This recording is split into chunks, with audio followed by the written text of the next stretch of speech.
I literally picked up the phone and I said, I need to know, what did you mean by this? Good. I had totally misinterpreted the whole thing, and I just sat back and I'm like, thank God I did this. There you go. It would have, spun me out. Because you're spiraling. Totally. Right? And that's what happens. We spiral. And it was hard to do. That was hard, but it was just a paradigm shift in thinking for me.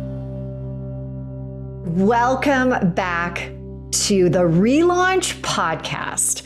And again, what I am delivering to you is potentially new ways to think about some of the relaunches that are happening in our lives and have some great, incredible takeaways that you can start to actually incorporate into your life that will inspire you, that will give you that like, okay, hey, if she could do it, I can do it. And that's really where we are today. I have got an incredible gal that I'm super excited to bring to you. Her name is Anna Marcolin, and she is a psychotherapist. She is a life coach, and she has built a thriving private practice over the past 25 years.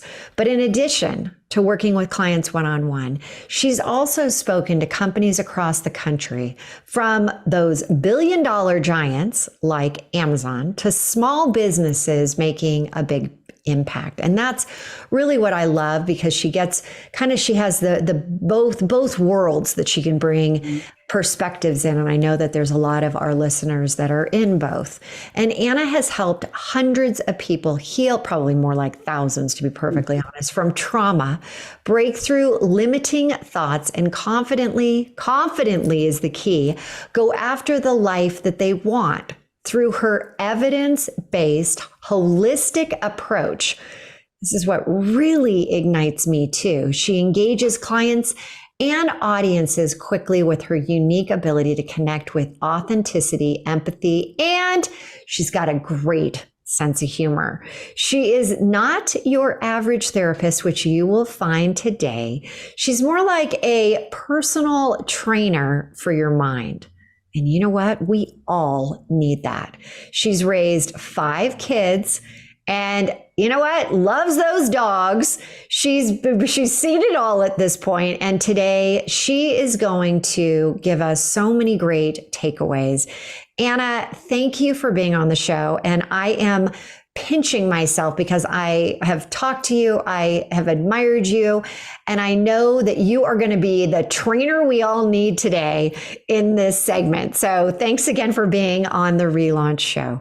Oh, thanks so much for having me, Hilary. That was just a wonderful introduction. So I'm like a little bowled over by listening to you talk about me a little bit. I don't think of myself in that way. Isn't it fun to hear somebody actually, describe, and you're like, oh my gosh, have I really done all this? And yes, I did survive and I thrived, and you're delivering, you're like now bringing it to people that are so hungry to really understand how to up-level themselves and get past some of the things that have really, and hey, I'm raising my hand right now, the relaunches that go down in our lives that we think like are insurmountable, and be able to tackle them. So I would love to have you start with your own personal journey of what the most significant relaunch has been for you, so that our listeners can really appreciate where you started and what happened. Yeah. So thank you for that question.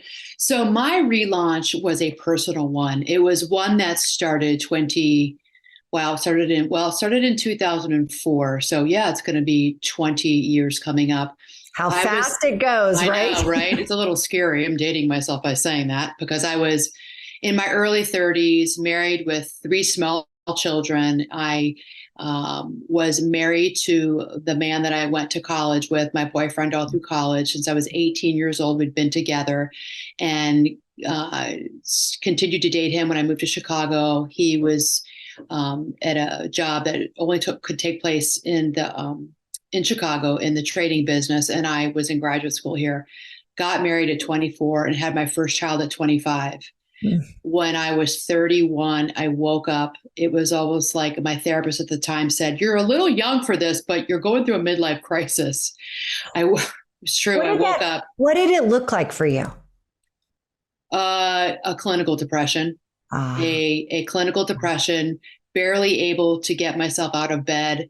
And it also, which is interesting, there's two pieces to it. It was depression and also a total over involvement in running. I started running after my second was born. I'd always been an athlete, but I got back into running. My two sisters were running together. I'm from the Washington, D.C. area. They lived in the area, and I was a little jealous because they were running all these 5 and 10Ks together. And I could not imagine somebody could run 6 miles. I just could not figure that out. So of course, me being the competitive person that I am, I wanted to start doing the same thing as them. And so I really got into running. So the way I dealt with waking up one day and realizing what have I done was I was running all the time. It was like an addiction for me. And at the same time, I became very depressed. The depression would build and build and build to the point where I could barely run because my legs felt like tree trunks. So there were two things that were going on there. I was escaping my life, basically. Running was a metaphor. Yeah, running. I want to get back to the running was a metaphor, but I want to ask you, it's interesting because people are taught that exercise allows for the endorphins and that helps with depression and it keeps you, but yet this wasn't happening. As you said, it felt like two tree trunks. It was not, it wasn't doing what it's supposed to do. And you said it was more like, it feels like it was more like an addiction. You were like doing it and you had to go out and do it. What was happening here? I was staying distracted from the feelings that were deep inside of me that were trying to percolate to the surface, and I would not allow it. So if I could just run and run 6 days a week and run hard, I could stay distracted. If I could stay focused on goals of a 10K or a half marathon or a marathon, then I could stay distracted from what was really going on deep down inside of me, but that I was so afraid to look at. I knew that I couldn't even imagine or fathom at that time that I knew I would blow up my life if I sat still and thought and felt my feelings. I knew what would happen at some level. So just keep on running, just keep on running. And what's interesting to me, and I always push back when I hear this in podcasts, especially in podcasts from, and I say it too, exercise is a very important piece of mental health. And I push all of my clients, therapy and coaching, to engage in some form of exercise, body movement. However, for someone like me who is moving into a clinical depression that I could only be diagnosed by a therapist or a psychiatrist, people like me, those people need something different. They need to continue to move their body, but they need psychotherapy and they may need meds. And for me, what ended up happening years later was I went on antidepressant. It was a game changer for me and my mental health. As you're going into this, for those listening, what is the difference between clinical depression and depression? Yeah, good question. So many of us go through situational depressions. Maybe there's a depression, a postpartum depression, postpartum baby blues. That could be a situational depression. Now that is hormonally related, but it's one that maybe lasts for, 2 weeks, 3 weeks, 4 weeks after a baby is born. But then we start to go back to air quote our normal selves. Mm-hmm. A clinical depression is you must meet the clinical criteria in the DSM-5, which is our Bible in my field, Diagnostic and Statistical Manual of Psychiatric Illnesses. You must meet criteria. There's about 9. You have to meet about 6 out of 9 to receive a diagnosis of a mood disorder, which could be a major depressive disorder, can be a bipolar, it could be a cyclothymic, all different types of mood disorders out there. So I saw somebody and received the diagnosis. I already knew I had it, but I received the diagnosis, and that's what put me on the med. So most of us go through situational depression. Life is not a bowl of cherries, right? I mean, we're going to get sad and down from time to time, but we have coping skills in place that we can deal with it. For many of us, it is going for a run. Maybe it is going to a yoga class. Maybe it is going and getting a massage. Maybe it's going and seeing your therapist once a week. And we call those people, which is mostly what we are, the worried well. We're the worried well. we're pretty, we worry, but we're well. Does that make, I hope I'm making sense with that. It does, but I want to ask a question, because you're right. We all have bouts of things that happen that cause us to be depressed. And there's a lot of, and I love that you're approaching this in such a way. There's a lot of, bad information out there, right? You got to think positive again. You got to be happy. And, right. And, last week I was running on fumes. We've had a lot of amazing things happening, but I was really burning it hard. And I woke up one day and, I had gotten this email that something I thought was going to happen wasn't going to happen. And I just was like, I just went into this, and we were supposed to have a launch in December, and just everything, we can't make it happen. There's too many things that we're still addressing. And so we pushed it off to January, and I was just like, ugh. And I sat there and I thought, it's okay to be exactly where I am right now. Yes. Right? There's a lot going on. I don't need to sit there and say everything's great. Like, woohoo, I didn't feel it. Right. It's inauthentic anyway. It is. Say that. I go back to, I have a concept that I know, the 3HQ, and part of the 3HQ, head, heart, highest self. In the heart, there was a lot of times that I didn't feel like I liked myself at all. There was hate going on deep inside of me. And to go, jump over the Grand Canyon to go to love, I couldn't do it. It just wasn't possible. I had to kind of go to like first, so I could go from not like, really hate, to like, to love. But I want people to really realize, and sometimes it takes a day to get over, sometimes it takes more. When do you feel, because I want people to feel like they've got to give themselves grace. That they don't have to. I talk about the tune-in process of being able to pop yourself out when you need it, through the day. And I had to do that when I was feeling like, crap, things are really not that great right now.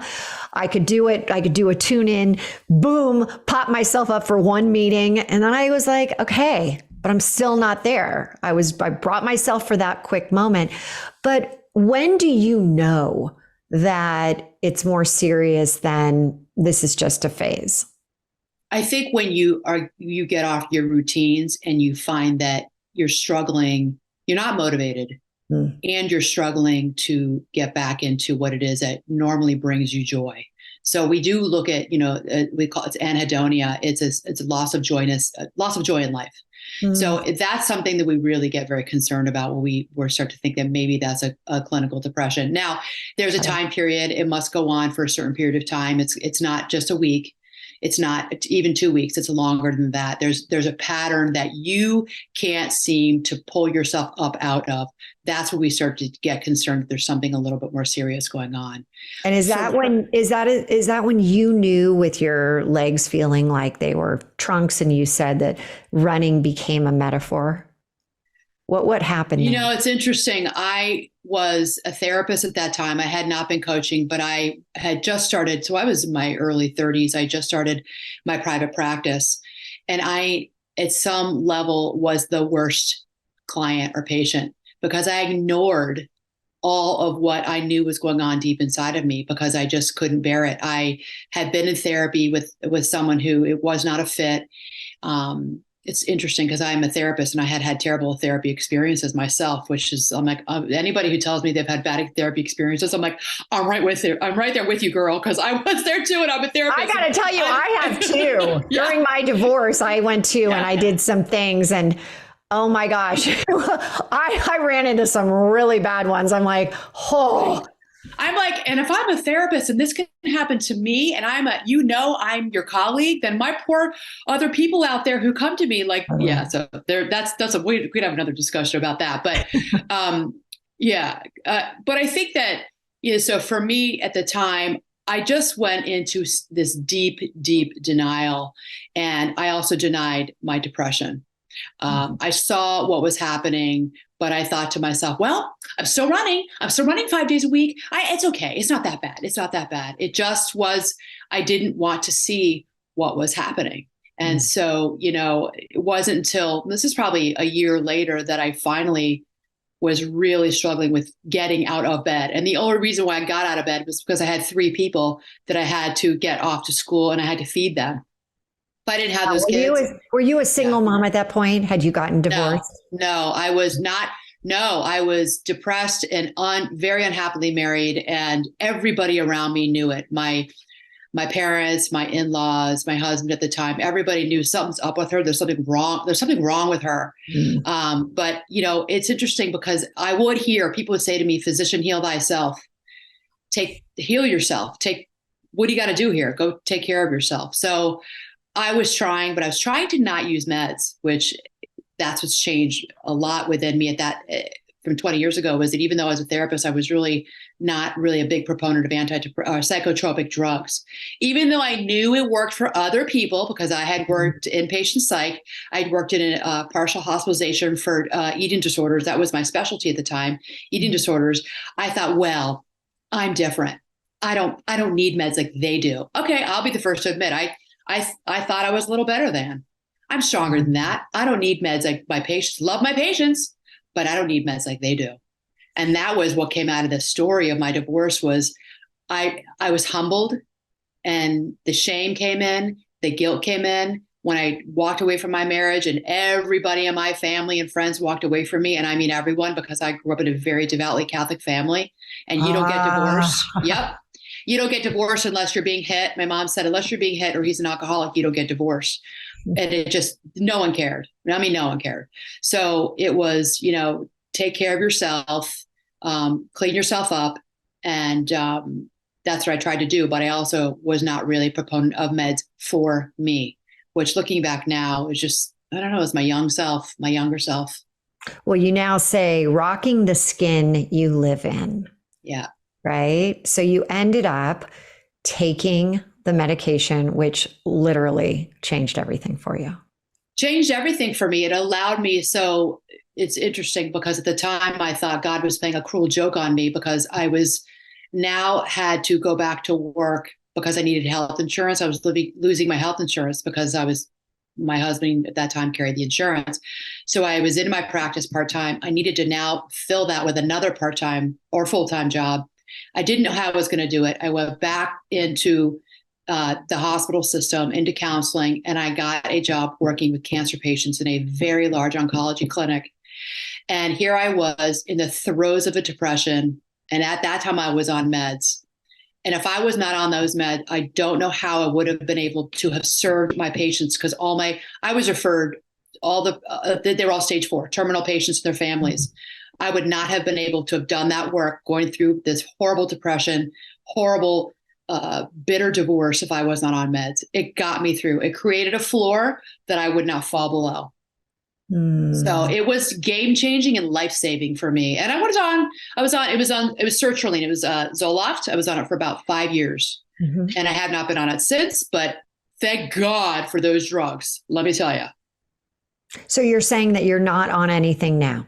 No, I haven't been on since probably 2009. 10. Would you say that you call yourself, that personal trainer for the mind? Yeah. What happened there that you were allowed to, that you felt I no longer need to take the medication? I was doing so. I had been in psychotherapy twice a week for years. Tell us tell us psychotherapy versus regular therapy. What is the difference? It's the same. They're interchangeable. So psychotherapy, sometimes when I say therapy, people have said to me, so are you a physical therapist? That's the only reason why I say that, because I'm not a physio or physical therapist. I'm a psychotherapist, counselor, mental health person. I was on meds, and the meds helped me do the deep work that I would probably not have been able to have done if I had not been on meds, because the depression can go so low that sometimes your brain, you can't think straight to even do the deep work. So I was on meds with a psychiatrist who was a colleague of mine that I knew, and he was managing that and prescribing my antidepressant. Started at like 20, went up to, was it 50, then 75 was too much, went back down to 50, stayed at 50 for a while, then 20 or 25 for a few years. But that allowed me to be in therapy twice a week and really do that deep dive work that I needed to do. Family of origin stuff started to come up, inner child work that I needed to do. And that allowed me to be more available to my children and my patients and my clients in my office, because I was doing the work I needed to do. And then it freed me up. So here, I can be available, emotionally available to my children. I'm in the moment. I'm in the present moment. I can listen I could do a family session with someone who's in hospice now and dying. I could completely pour myself into them because I was taking care of myself. I love that. And so how are you doing this? What exactly is this personal trainer of the mind? Like, what are the steps? Okay, yeah. Like you start working with somebody and you're finding that they're stuck. They're just not happy with their life right now. What do you do? So you're right. So to answer your previous question, I did not directly answer it. All this time, I have been using the skills of cognitive behavioral therapy with my clients. And that's something that I learned in the 90s when I was first in practice. And actually first when I worked in eating disorders, I had to learn this therapy because I was going to be running groups on CBT with the patients, and I very quickly had to learn it. And since then have advanced certifications in it.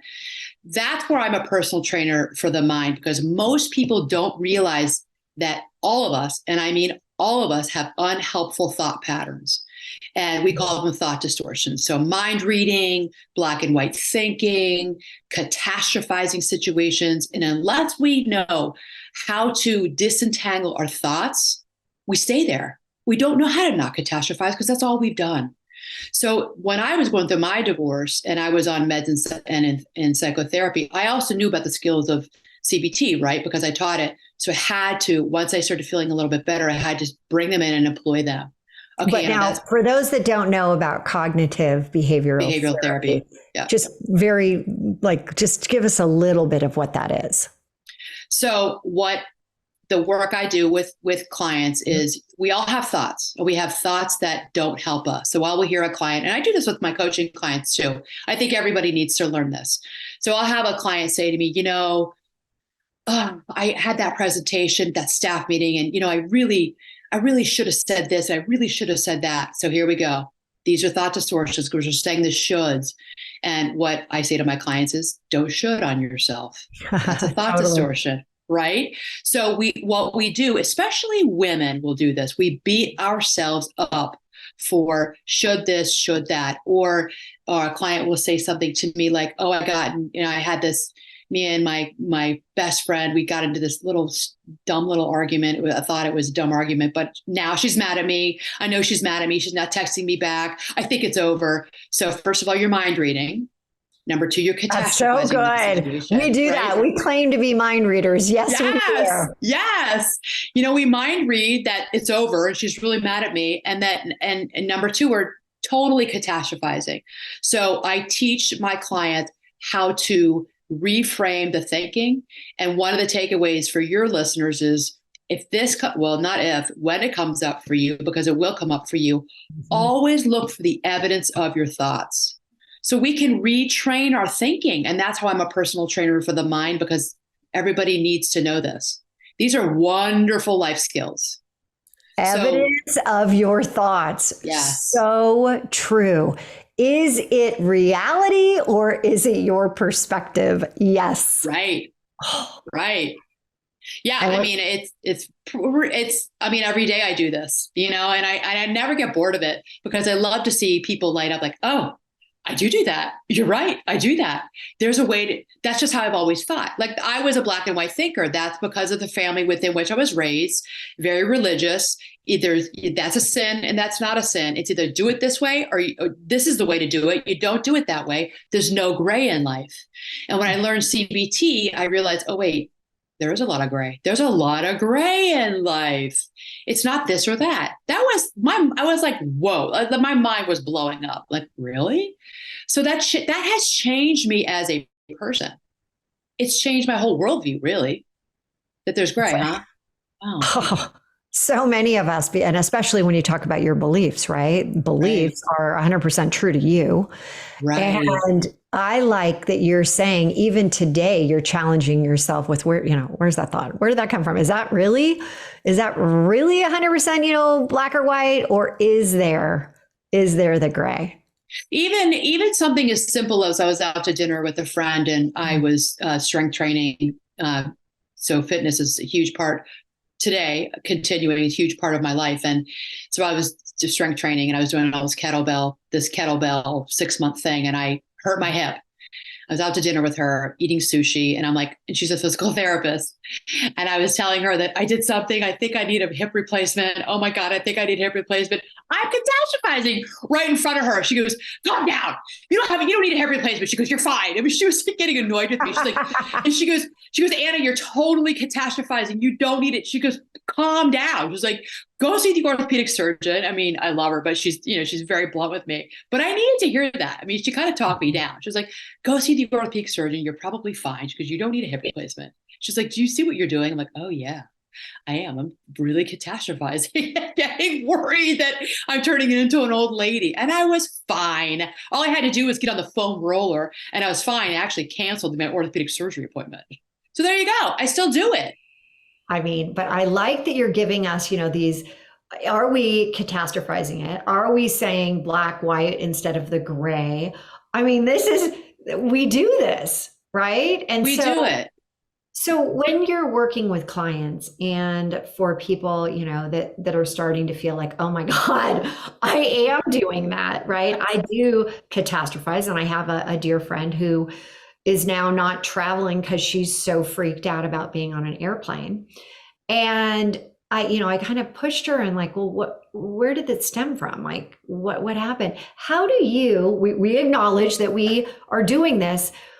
What, besides just saying, hey, we got the evidence. All right, I now know, well, I feel this way because, but then what can we do? What's the next step after we're like, oh my God, what she said, that's totally me. I'm doing that. Right.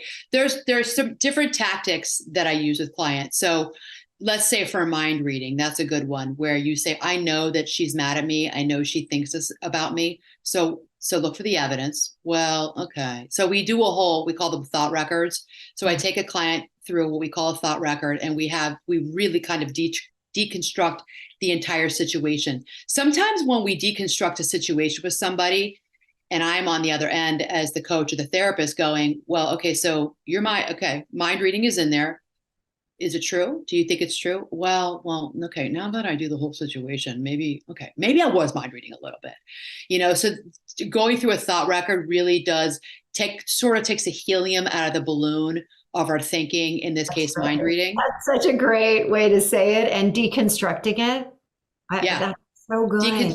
Deconstruct the situation. It really is helpful. And if someone is still holding on to the thought and they're saying, no, what, Anna, no, I know that I know you're saying this to me and okay, but I'm intuiting and I really do believe that she's mad at me. So here's what you have to do. Number 2, you need to go talk to her.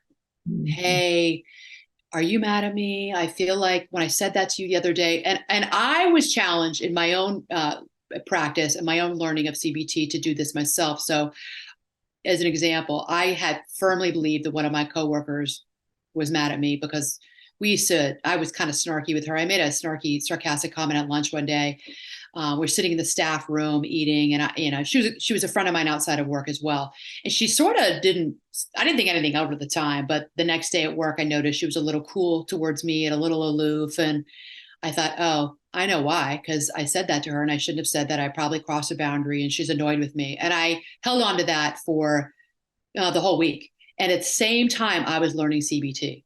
So I knew that, and I was telling myself, I was really holding on to my belief that mind reading, that she was mad at me. So number 2, I had to go confront her because all the thought record wasn't working, and I did it. It was so hard for me to do. I was nervous. I felt like I was being weird about it. But I said, hey, Susie, I made that comment to you the other day. Are you mad at me? And she's like, what? She goes, what are you talking about? And I'm like, well, I made that comment at lunch. She goes, no. She goes, oh my gosh. She's like, Anna, no. She's like, okay. She's like, my husband's being audited right now. We just got word from the IRS. We're being audited. She's like, no. And I'm like, okay. And it had nothing to do with me. God, this is so amazing because yes, this happens to us where we're the mind reader. We're like, oh my gosh, this happened not even 2 days ago for me as well, where I was like, oh my God, I heard something. And actually I read it, which is even worse, right? Yeah, Because right. we read into text messages, emails, and I'm like, oh my gosh, this thing's about to blow up. It's not going to happen. I wonder what happened, what was going on. And I went through the whole, like you said, I'm like, and I kept going deeper and deeper. Finally, I'm like, wait a second. Instead, I didn't have time to waste because I was heading out of town. So I literally picked up the phone and I said, I need to know, what did you mean by this? Good. I had totally misinterpreted the whole thing. And I just sat back and I'm like, thank God I did this. There you go. It would have, spun me out. Because you're spiraling. Totally. Right. And that's what happens. We spiral. And it was hard to do.